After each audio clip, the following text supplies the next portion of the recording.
I am Michael DuBois, and it is August 4th, 6:25 p.m., and I just said goodbye to my mother.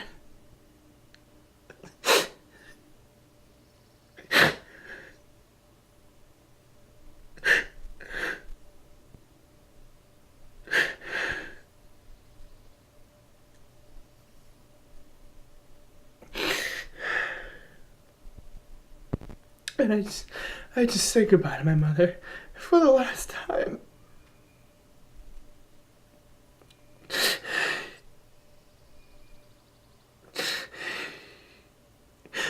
She's going to sleep now, and she'll pass in her sleep.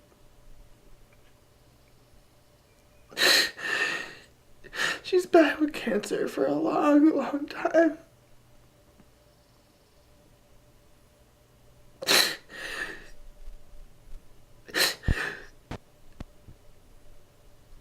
And I love her so much. And she is the woman who has taught me how to love.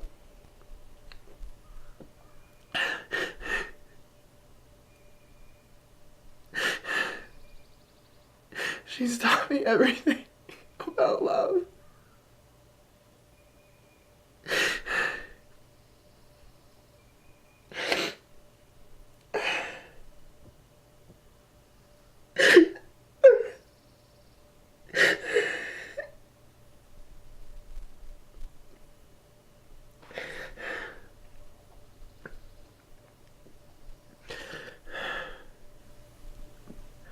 And I will take that with me for the rest of my life.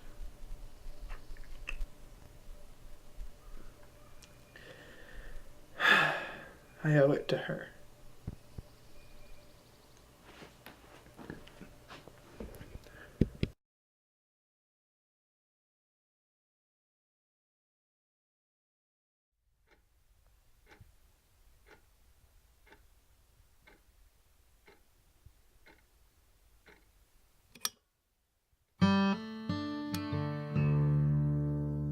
I wish I could express how big that space between those first two clips felt. My mother died on August 5th, 2010, just about 5 years prior to recording this narration.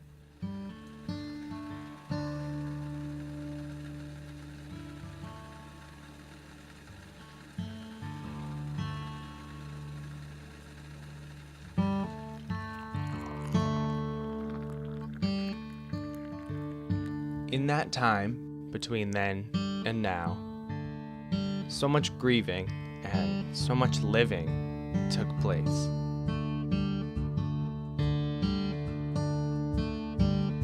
With my two good friends, Bert and Mark, I made a documentary about her life, heading home in hopes of closing that chapter.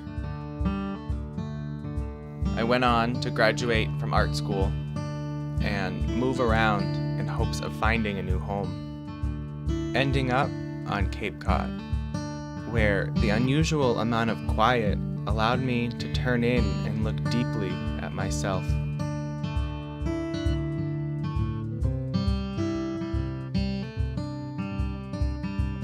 As I'm speaking to you now, I'm finally in a place where I'm happy.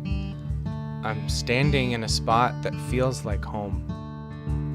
And as I stand here on the other side of my grief, I look back and I want to share.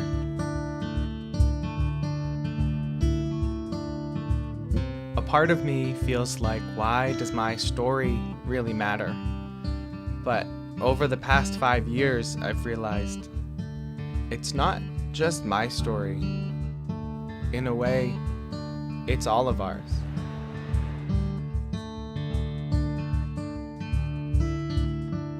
This is me. This is me looking back on a period of my life that isn't perfect, that is full of mistakes and mishaps and misunderstanding. This is how I picked up and rebuilt my own home, the one that was there all along.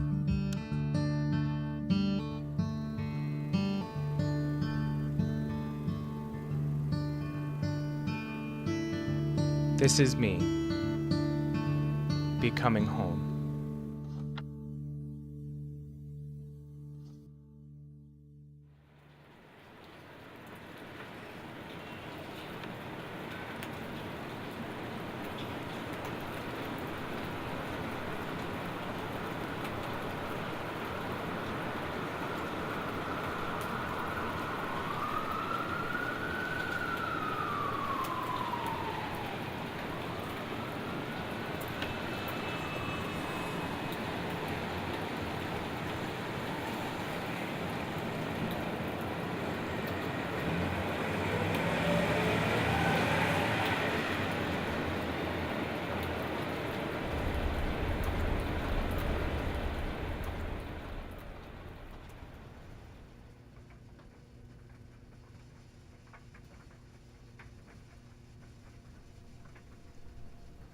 I hate saying this, but I feel like I've been hiding in Boston. Not hiding, but, well, yeah, hiding.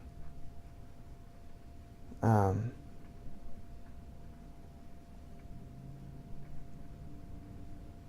don't know, since my mom passed away, I've kind of just like, put it in the back of my head and just gone on with things. And I don't really think that's the way to go about it,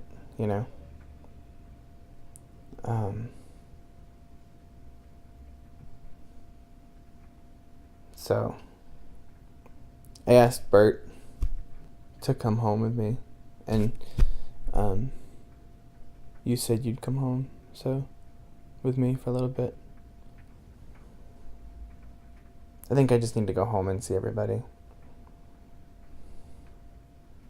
I gotta get out of here.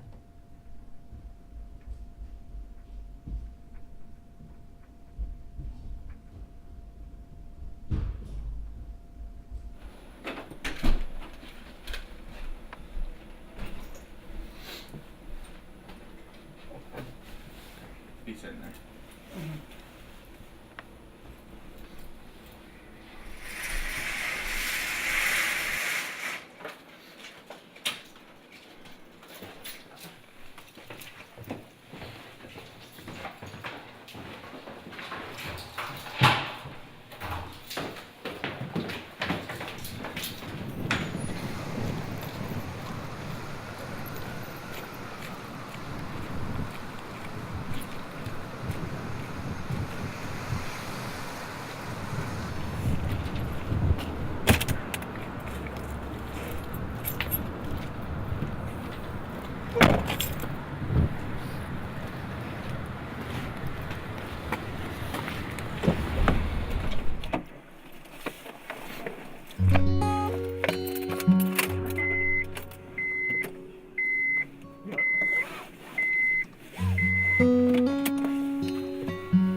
Fire truck.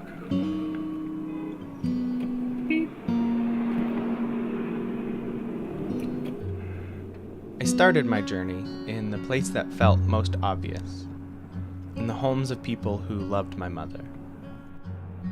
Originally, 5 years ago, in the first cut of this film, this part felt sad. I feel quite the opposite watching it now. I met your mother down at Humrock Beach. We were kids, probably about 9 or 10. Linny and her brothers were friends of basically my family, my brothers and sister. So I became close through my sister Lauren. And we just started hanging out in the summers. Right after I met my now husband, CJ, we had only been dating a couple of weeks maybe, and I had recently met his mom and Nani. And then the next person, it was sort of the hit list. Who do you meet? You gotta meet my mom, you gotta meet my grandmother, and you need to meet Auntie Lynn.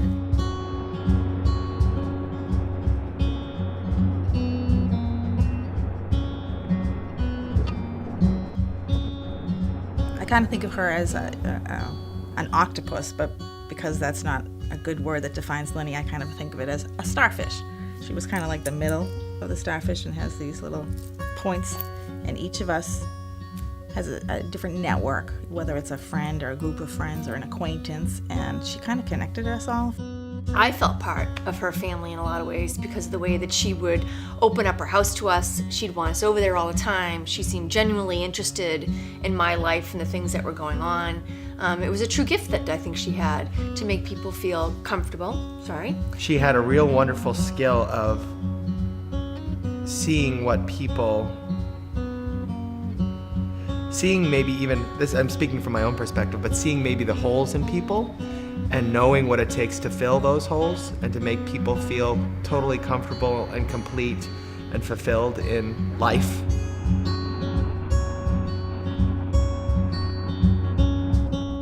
The day she got re-diagnosed with cancer after the 15 years remission, it was 2005. We were just closed on our house that day. So she had her doctor's appointment, and instead of, she just heard awful news, and instead of going home and sulking or doing what most people would do, she came over to my house with rubber gloves on, a thing of bleach, bleached my whole house, cleaned my walls, didn't tell anyone what was going on. I said, "How was your appointment?" She said, "It's fine, we'll talk about it later. This is your day, you're moving in."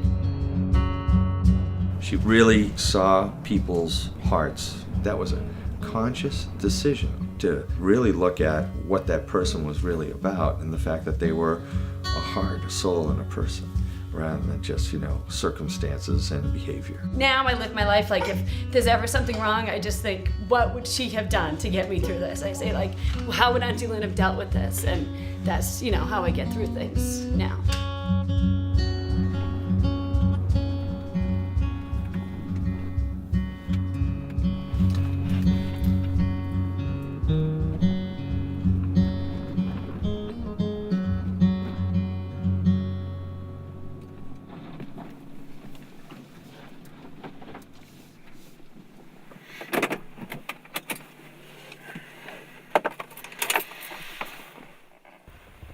Hey, Bert. What's up?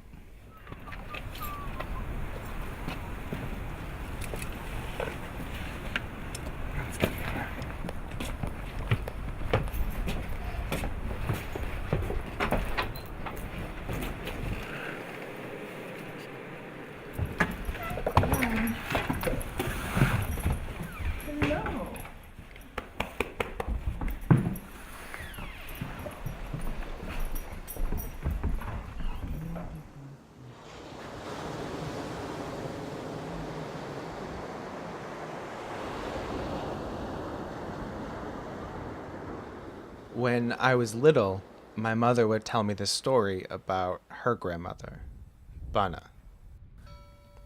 That she would come over and visit and would spend so much time in the ocean.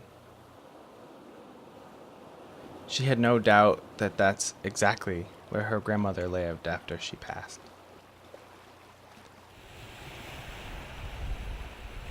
And so my mother would say to me, when I go, that's where you can find me.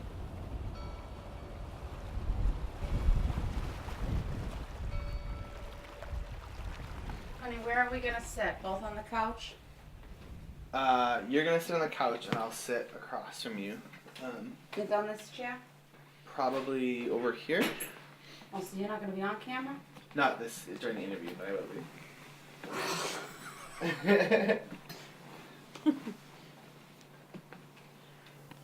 Well, I met your mother at both our favorite place, Hammerock Beach. And my kids were just babies, and you were a baby. Your mom and I just instantly connected, and it just started from there. We instantly felt we knew each other for our whole lives. Actually, I met her right after she had just had breast cancer for the first time. And I had heard about her and prayed for her because she was a friend of friends. And it was almost surreal meeting her because we had both gone through, tough things in our lives. And I think that also is what probably connected us. Why, there are multiple reasons why, but why do you think that she did survive the way she did. I absolutely believe in my heart it was her spirit, her mind. Her mind and what she believed surpassed all of what doctors said or predicted, and she overrode it with her mind. And the love that she had inside her that was always willing to be shared. Absolutely. And the fact that she wanted to obviously survive for her children, that was the biggest motivator for her. But she used her mind, her whole body, mind, and spirit was connected, and that's why she surpassed anything doctors felt she would. Is there any, like, I mean, this is a very broad question, but is there any thing that you remember about her specifically that you still Yes. carry with you, or? Well, there's so many things I'll always carry with me, but your mother was in the midst of her stage 4 cancer, and she was always doing things for other people, as you know. And I'll never forget calling her one morning. We were supposed to have coffee, and she said, well, I just have to get these brownies done. I'm making them for one of the neighbors. And now she has stage 4 cancer. No one's making her brownies. But she's making brownies for a neighbor that's having a colonoscopy. But that was just how your mother was. Her whole day was about her service to others. She was just such a special, special person. But we all know that. That's why we're talking about her and always will.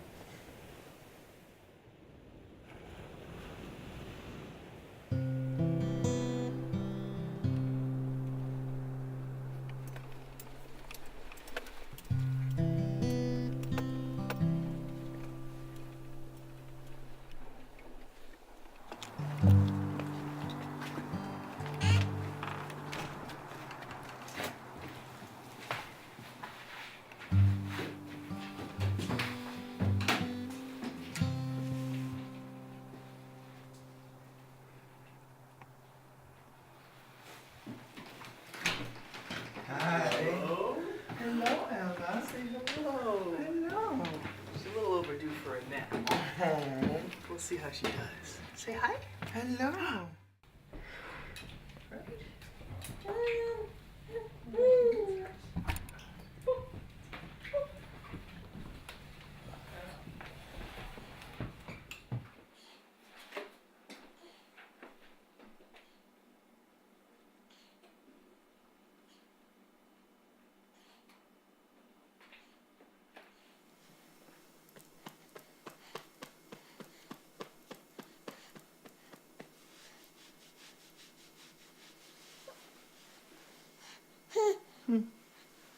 Well. Hello. Say hi, cousin Mike. Sorry about it. I guess first off, do you want to just talk about how you met my mother? I mean, obviously, or Okay. who she is. Okay. So I was the oldest nephew, first kid born in my generation, and your mom was the youngest of her generation. So I think when I was born, she was about 15 or 16. So she was my first babysitter. I think she would walk around and tell everyone that I was her baby, which I'm sure started some issues. But so she was my first babysitter. Pretty much helped raise me since I was a baby. And then she ultimately became my person. So the person that I would call for the worst of worst news and the best of best news. She was always the first call. So, you know, when I proposed to Christine and I was buying the ring for Christine, that was a definite first call. And when we were pregnant with our first baby, first call. When we lost our first baby, first call. And then when we had Ella, or got pregnant with Ella. So I've always been that person to, first one to share news with. Yeah. You want to go for a nap?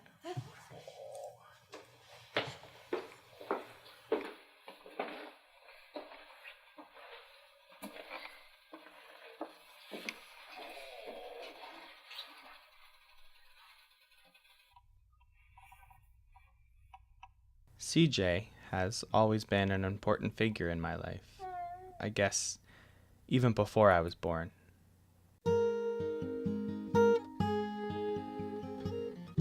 Somewhere, there exists a photo of my mother, 16, in braces, holding him on her hip. He grew and held me the same way, much like he holds Ella.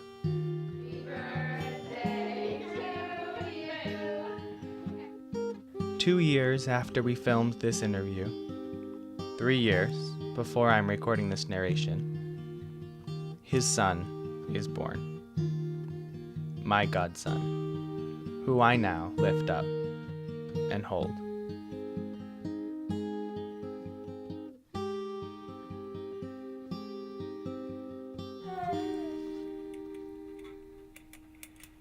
It's just strange how it had to, one life ended while one began, pretty much overlapping by a few months.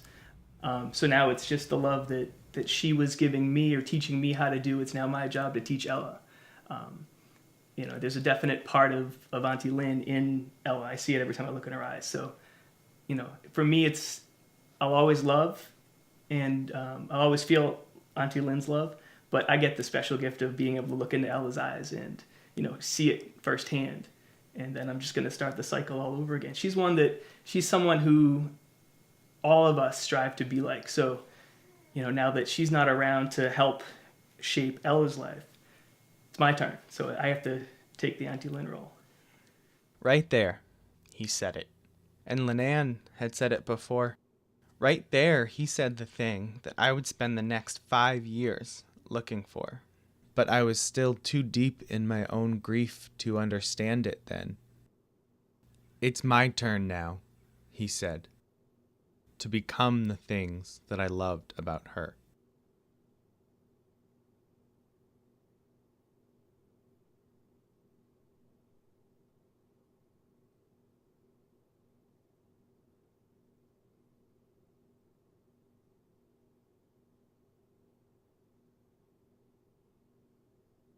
When did you make this? I think I started putting the pictures together right when your mom was starting to go downhill, I think. Yeah. I started collecting them right around there and then put it together. Probably, it's pretty much, this was my processing thing, to put all these together, the week that she passed away.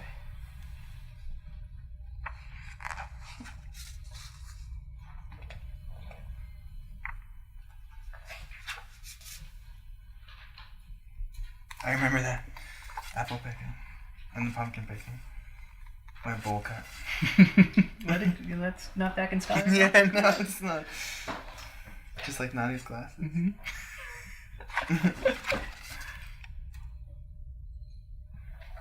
I just can't believe how young she looked there. I mean, I figure she was diagnosed when she was, 29? Yeah. I mean, to know that you have a terminal illness at 29, I can't even remember when I was 29.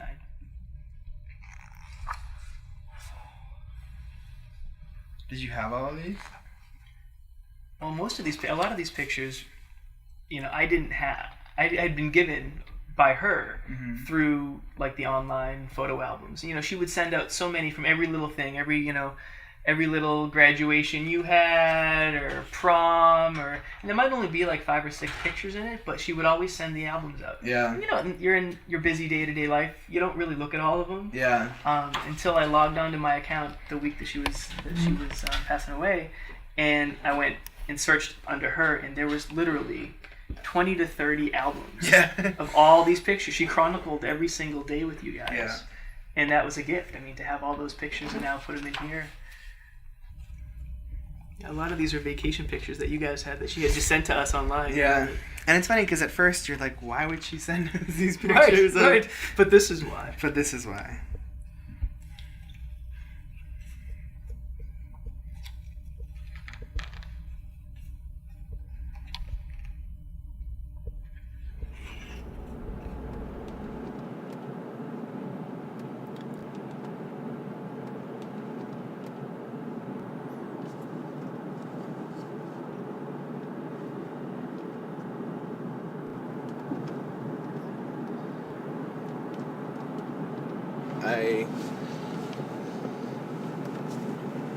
I kind of thought that, from the beginning, I thought that this documentary was going to go down a certain road. and that I was going to direct it down that road. And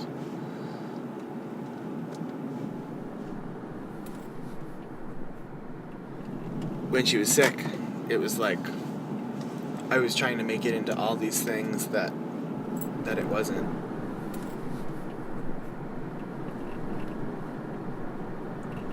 I think the most important thing for me right now is to just stop trying to make it something and just actually go and be with the people that my mom loved. And just be happy, you know?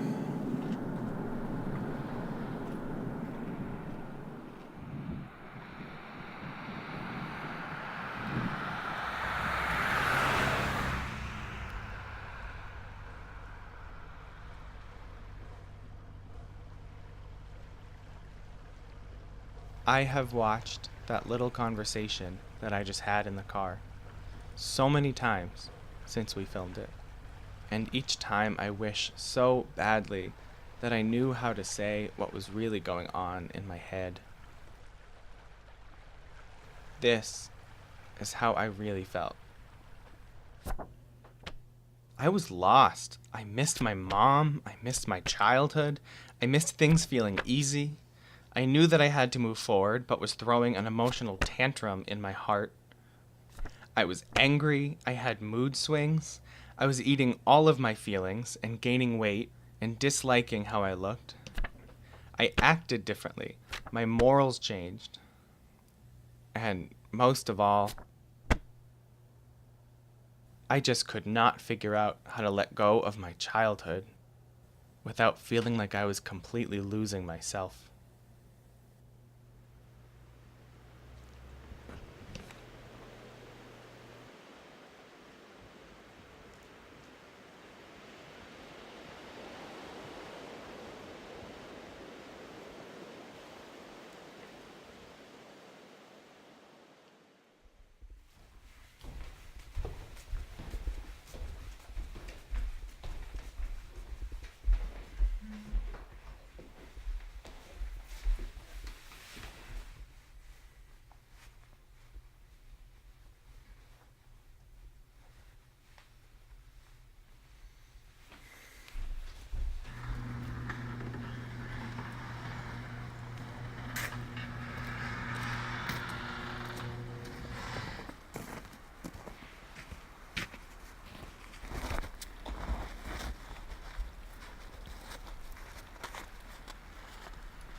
Seriously, no snowman.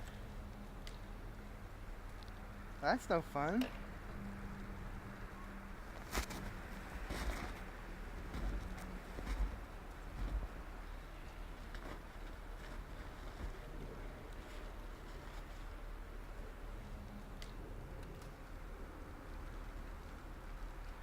you think we're gonna shoot anything else? That'd be a funny little section. Then I'm like getting ready to put my stuff on, and then.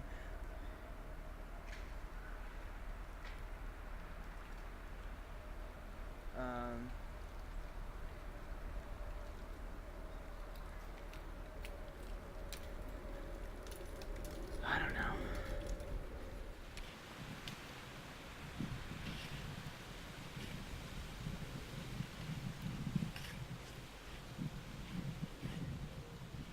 You gotta build a real fort, man.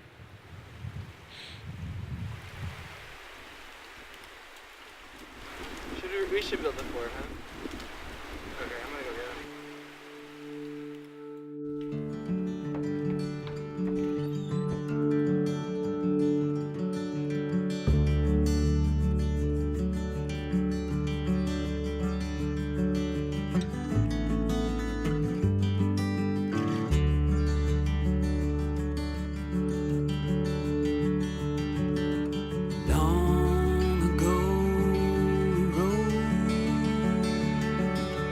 Pages filled with lies, tasteless arrows, souls lack the will to survive.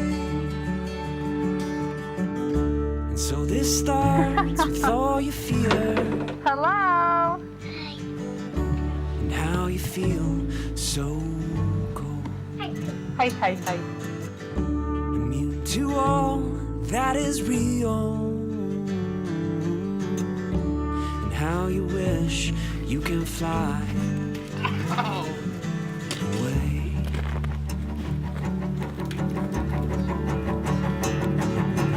Fate chooses foes, Right in the boot.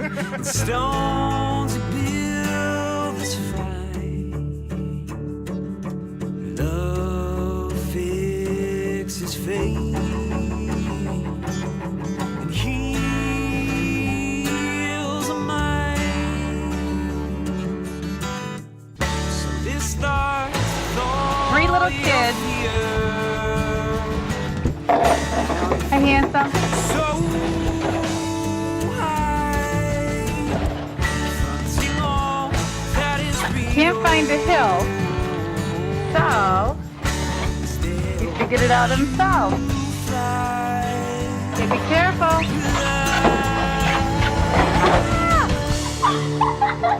And there he goes.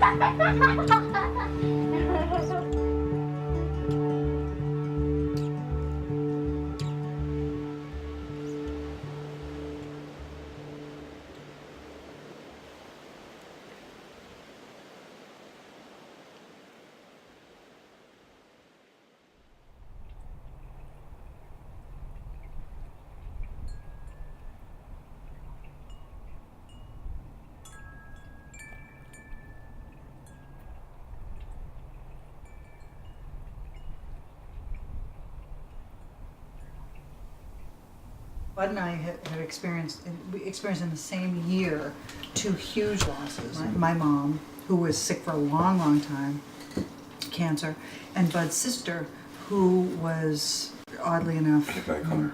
it's very weird, basically hit by a car. She was in an office building, and the car drove through the office and pinned her down and killed her. Wow. Yeah. Yeah. And it was within 3 months of each other. Right. And I've Yeah. often looked at that and thought, okay, so what's worse? What's worse? Is it worse to know that, you know, and you have this long time to grieve? I mean, my mom had, well, a good 8 months where I really knew she was on her way out to grieve. And then Bud's sister Nancy, which was like, boom, what was the hardest thing? Yeah. Yeah. And to this day, I can't tell you. I don't know. I think the ripping the Band-Aid off is the easier process. I don't know. You know, and even though it's a surprise, Because you don't get to say what you want to say. you get some preparation for it. I know. Yeah, I don't know. And then when you get to say the long goodbye. Yeah. But you have to deal with all that pain that whole time. Yeah. So, It's still, they're all terrible adjustments. It Yeah. all sucks. I don't know. I think it's funny that we all deal with a lot of death throughout our lives. I mean, this is just How- the how beginning do you for know? me. Yeah, Okay. It's right, just, right, yeah, right. it's just And the you- beginning for me, Yeah. and I look at it like you had that. You know what I mean? And it's Yeah. like we have that moment. And I think my mom picked it up a lot.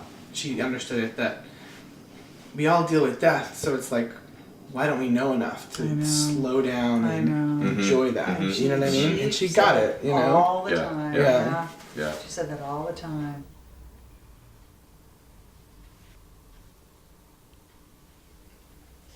So, I would ask my mom, is somebody special to you? But I already know that answer. So, when did you realize that she was someone special? Good question. If there's a moment, if there's a time, an age.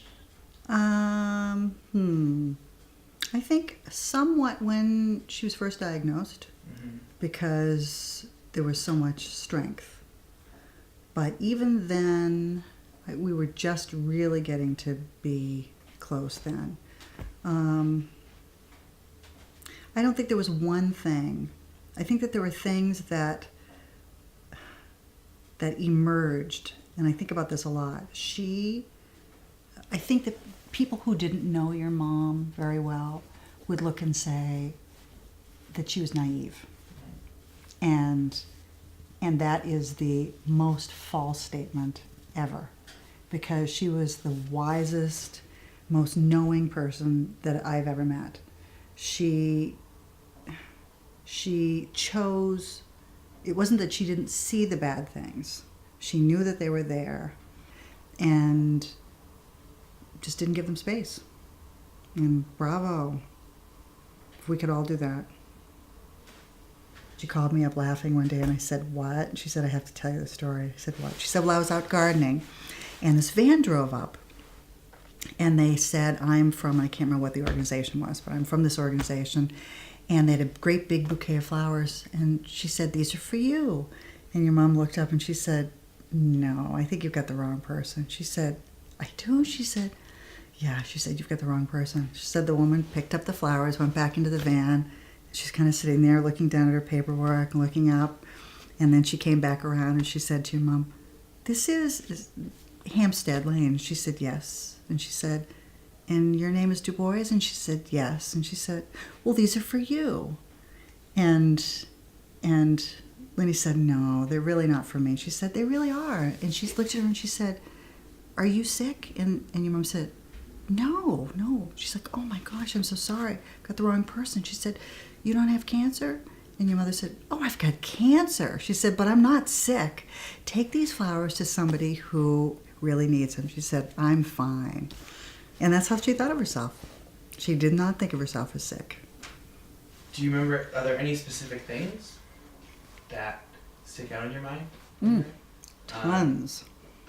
What are the things that are most important to you, I would say? The fun. We had so much fun.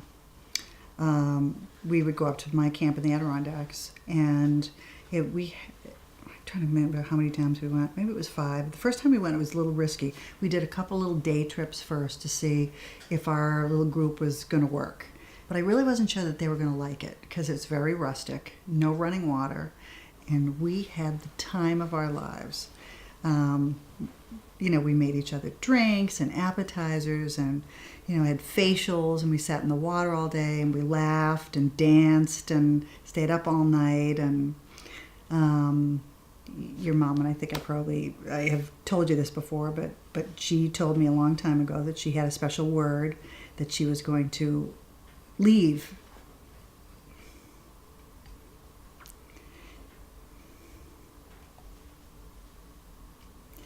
for me so that I could know she was around.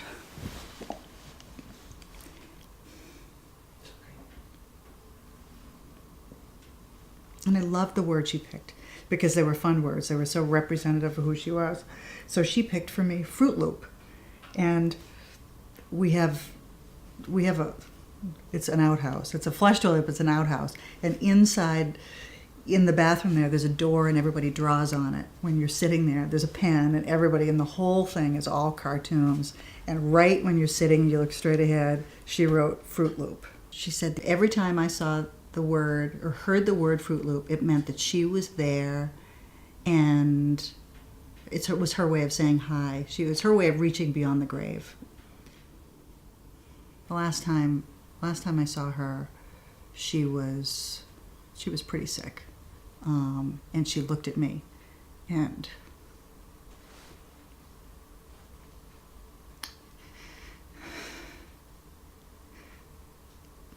I knew she knew, and she knew I knew. And it was a way of saying goodbye. It was just one look, and her body was shot at that point, and we didn't say anything to each other because everybody was around. I think you were in the room, but we both knew. I knew it was the last time I would see her, and she knew it was the last time she'd see me. Very brave woman. And then she died 5 days after that.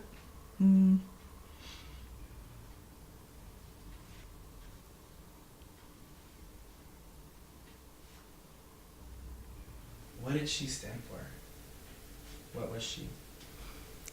Love. That was her thing. If you love something, someone, people enough, it can cover and cure all ills. And I think she really, really believed that. And I watched it happen.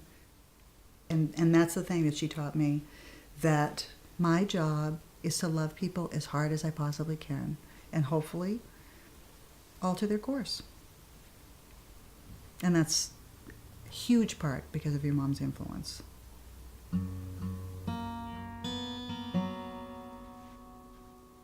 I learned one of my biggest lessons after that interview.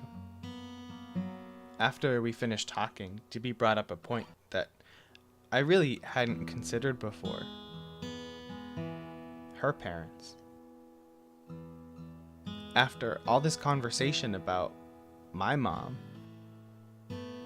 of course she had parents. Of course, she had gone through the same thing that I was going through right then. And how incredible to connect on that. His thing was what's important and what isn't important. And he was passionate about it to the point where he would tell everybody at his memorial service. I did his eulogy, so to speak. And I just wrote down some of the things that he taught me, and I'll actually read them to you now. I call these life lessons by Dad. Number 1, appreciate and take the time to enjoy beautiful things. And he was that way. He said whether it was a Adirondack basket meticulously made, or a Italian vase, or a wide brim straw hat, and he always just loved and savored beautiful things. Number 2, keep life simple. He always said, keep life simple because it gets complicated all by itself. And he worked hard never to want too much and to always be content with what he had. Number 3, very important, enjoy good food and drink. If you ever sat with my dad when we were out to dinner, people in the next room could hear him oohing and ahhing over his dinner. You always knew when he enjoyed food. Number 4, kids are everything. He always said the times when the kids are small is the best time of your life, and he's right. Don't get too involved with work or worry because you just might miss it. And number 5, lastly, and the most important for him, was he tried to convey to everyone he met, and I do mean truly everybody he met, do it now. Don't wait. If you want to do something, travel, change jobs, tell someone you're sorry, tell someone you love them. Don't wait for the perfect time. Step out and do it now. Time is precious, and you never know what's around the next corner. Thanks, Dad.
Short-winded.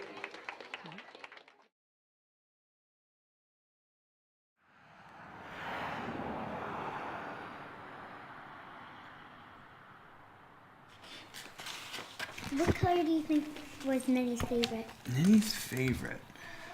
I don't know. She wore a lot of pink, but she liked a lot of bright colors, huh? Minnie's other favorite color was like light blue. Light blue. Like this? Yeah, okay. That color. Over here. Too low. Did you do that? Did the power just go out? It did. I was just saying, we didn't lose power during the storm, but everyone else in town did. What is it, our turn? Oh, Oh, you're super. Oh, I hear something beeping. Is it news to him back now? No. Well, it's unplugged, so. I'm gonna text my neighbor and see if she lost power. Yeah, too. see if we blew a circuit or if we lost power. We'll make do. You wanna sit here, Kenny?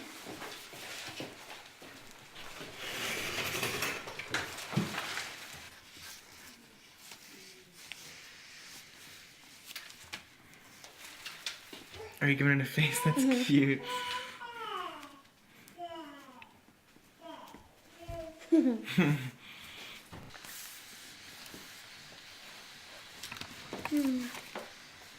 And then he taught me how to draw a rose. Oh, that's really good.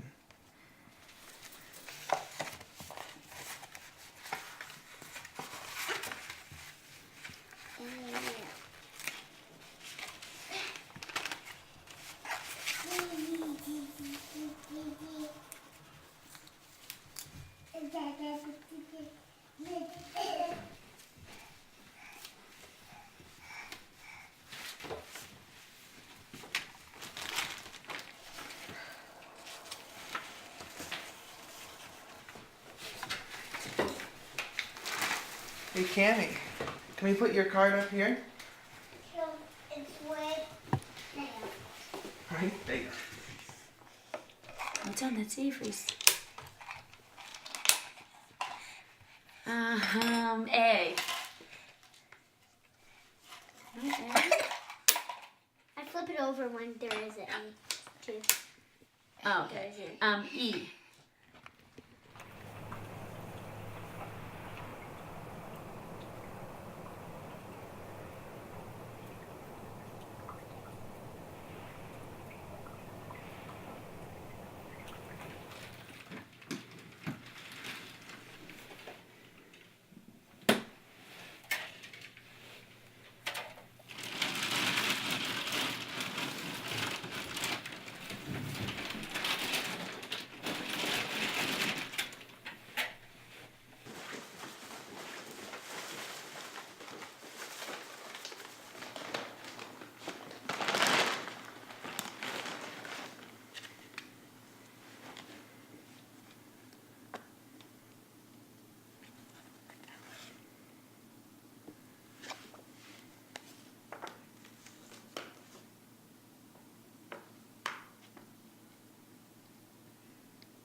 I remember the morning right before we headed back to Boston.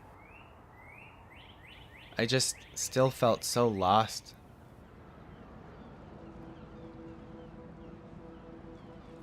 What I can see now is that I had already come across what I was looking for. But in trying so hard to find it, I neglected to see anything that didn't come across as a miracle.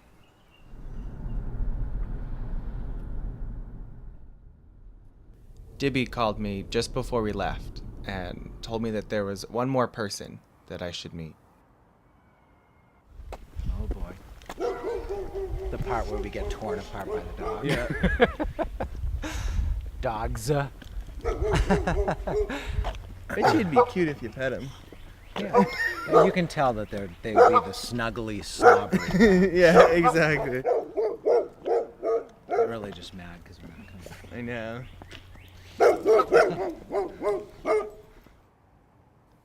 Eric had prayed for my mother for years, and I would soon find out that he had prayed for me as well. He had never met her. He had only really heard stories through DuBois, but he prayed for her. I think that no matter our beliefs, taking the time to consciously think about another is such a deeply human aspect of love.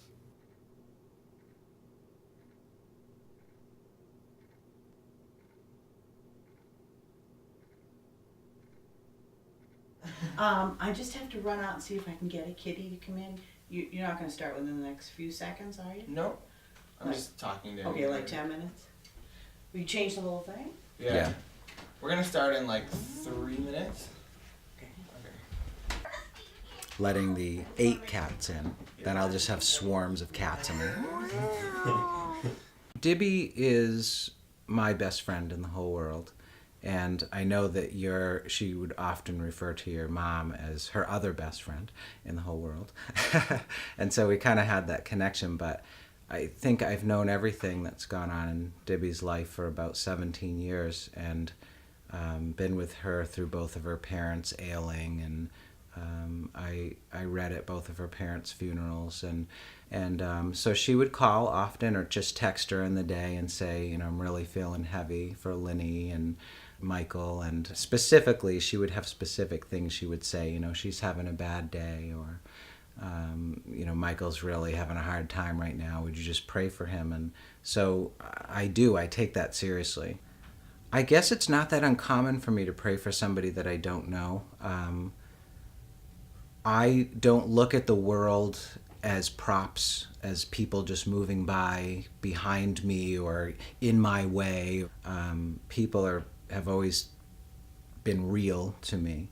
And so praying for somebody that I don't know goes back to, I guess, when I was a kid. People don't ask that much anymore, so it's kind of a rare thing now. But it doesn't seem strange to me to pray for someone I don't know, because I get that we're all real people.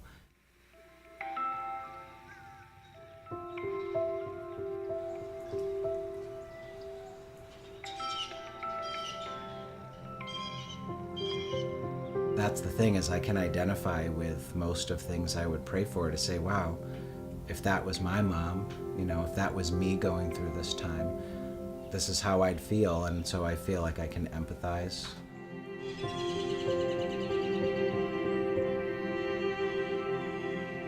When I was younger, I went through a period of time where I really felt so much for so many people and tried to be available to them all, and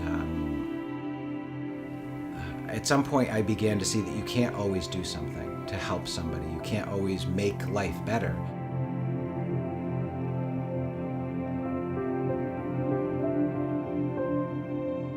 I didn't do anything to make your mom's life better. I didn't do anything to make your life better. But I was connected in a soul way that was important, and with my friend DuBois.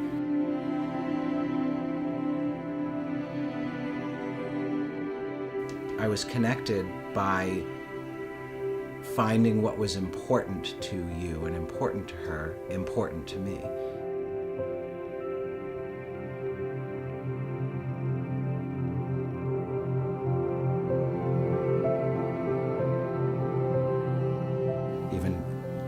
in some of what we're talking about here, I see our eyes glassing up a little bit because we're feeling the same thing. Even though we haven't experienced it together, we've experienced it separately, and we connect on that level. All of our good memories. That's my mom, and this is her handwriting, which I love. First pictures of her with Ella. Yeah. I think sometimes the best thing you can do is just listen, and when someone feels something and you feel it, you let it show.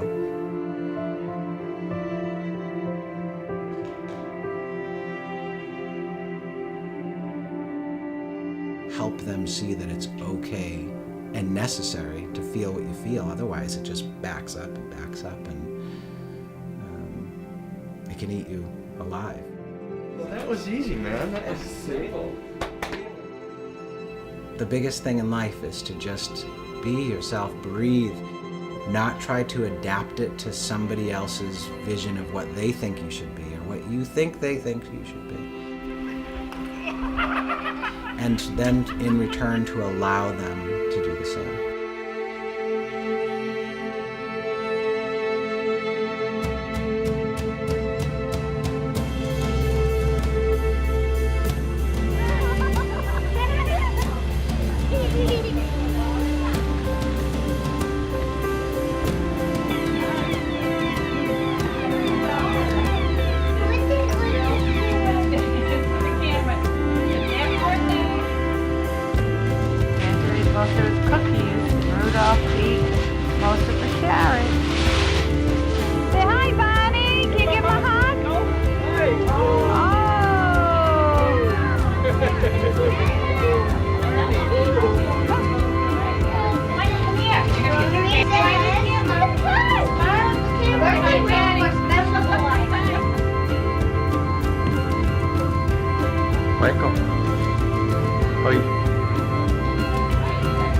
The boy generation DuBois.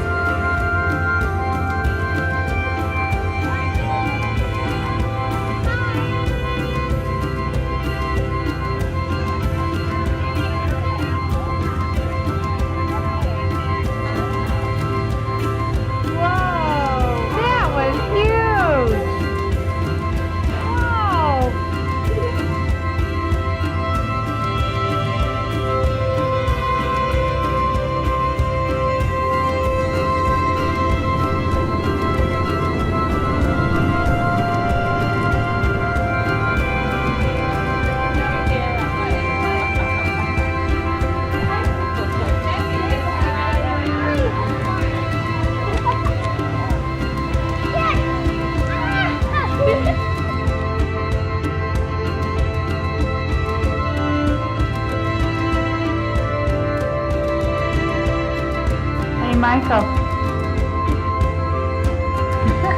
Say bye. Bye.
I truly felt that this was the spring in which I woke up. But the truth is, I still had so much more to to learn. If you were to open my journal, however, 3 years later, you would find this. May 15th, 2014. I believe that my soul has finally found spring, for I feel a blooming deep within itself. My body, upon waking, wants to leap and play and holler, but my heart, all the wiser, knows to slow this time around. What good is a spring if used in an instant? It must be pondered, felt, left lingering in the warmth.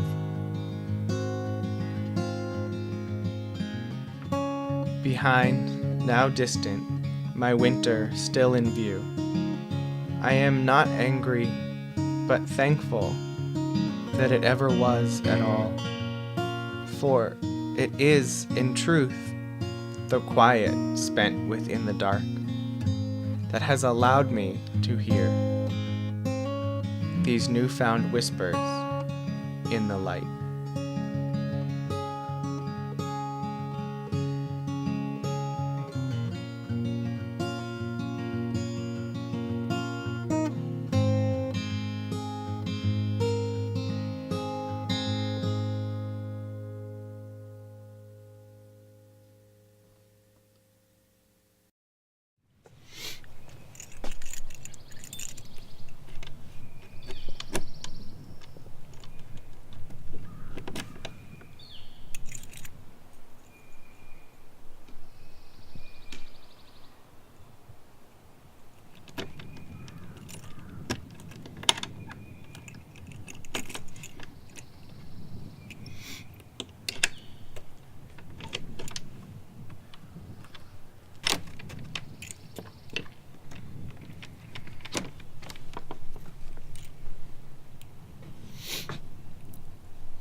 You can obviously tell that it's hers too, because instead of doing a smiley face, she always did the smiley face with the curly hair.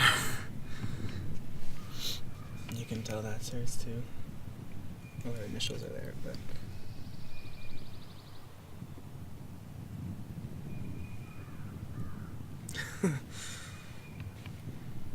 there's her smiley face again. She always said that this was one of her favorite vacations, was coming up here.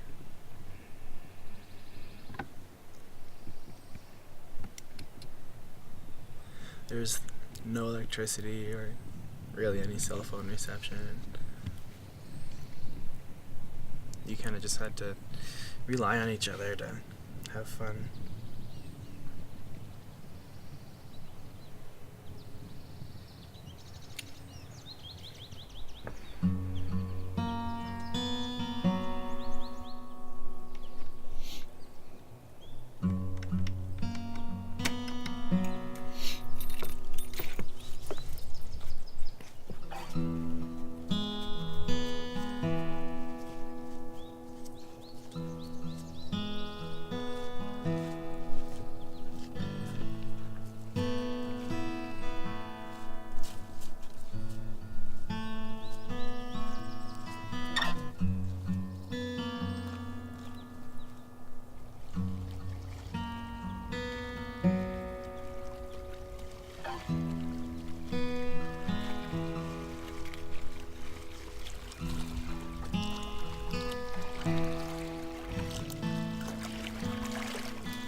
Did you put it like here, or do you put it here?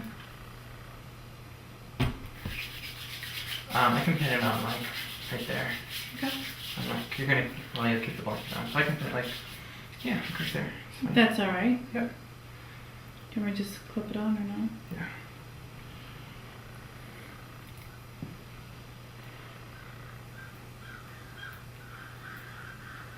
My pretties.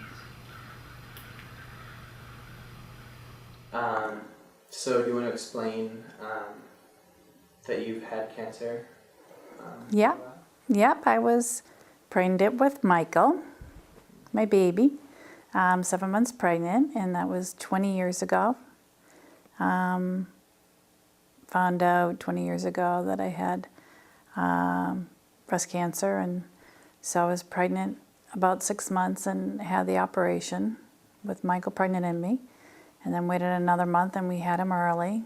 So as long as his lungs were developed. And they said back then, I probably had like 2 years to live, so to get things in order and stuff. And but me being more positive energy, I think, and I have a loving family and dear friends I've had forever, and in my thought of process of praying and having the angels and in God, and I just knew it was going to be more than what they planned on their 2-year little plan. So it's been 20 years. So I started about 3 weeks ago. I could feel a little bit of tension, not a headache in the brain, but just a little tension feeling every third day or whatever when you would stand up. So we were going to Aruba for a vacation with like 11 different people from the family. So I knew I had to make a decision on knowing I was going to be on a plane. So I checked out with the sinus specialist and passed everything, 100% hearing and no water in my ears and stuff. So then I knew, I'd probably have to have a scan done of the brain, a quickie, just before I hopped on the plane. And that's when they found the tumor. You know, all of 5 minutes found the tumor right there in the brain.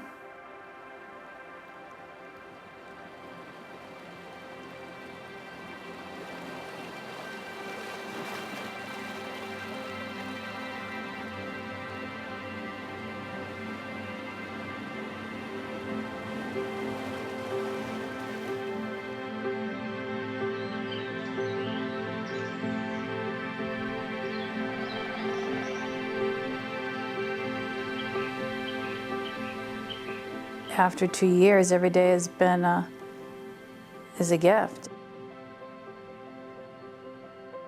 For me, I think it's just always been a part of my life, I think, because we've had it for so long. It's given me the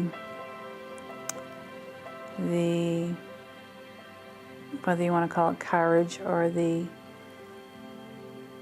just being a part of who I am.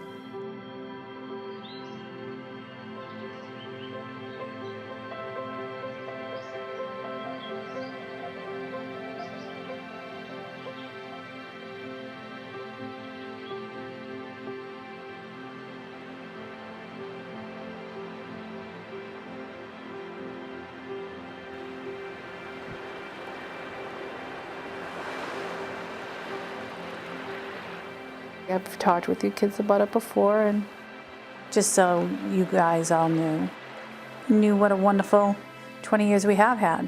So whatever happened, we've done so well through life, and how lucky and how blessed we've been. And just to also know that, I brought you all up to love each other and adore your family like everyone adores you guys. I can, yeah. If there's sadness, there'll be sadness for a little bit, but then you go on and you have a wonderful life and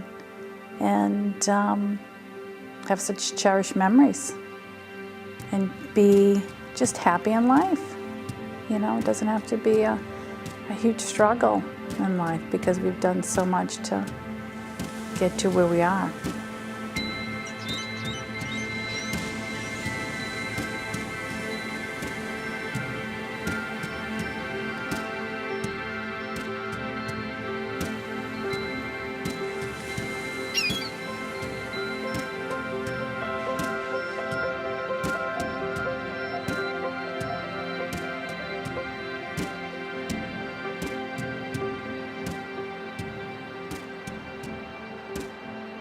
You know, it doesn't matter, you know, how big things are, or, you know, how much money or things like that. It's just having the love of your family and friends.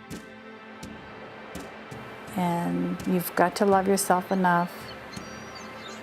And it's not a selfish thing, it's to love yourself where you love yourself so much that you know when you love yourself that much, it's so easy to give to other people because you don't have to make someone else love you so you can feel loved because you know you love yourself.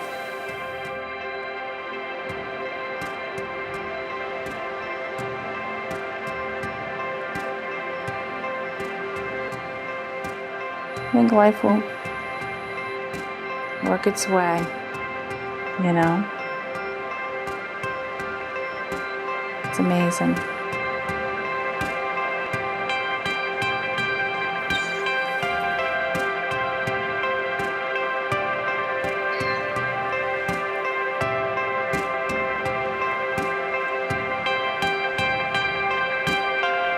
Love to you all, my dear friends,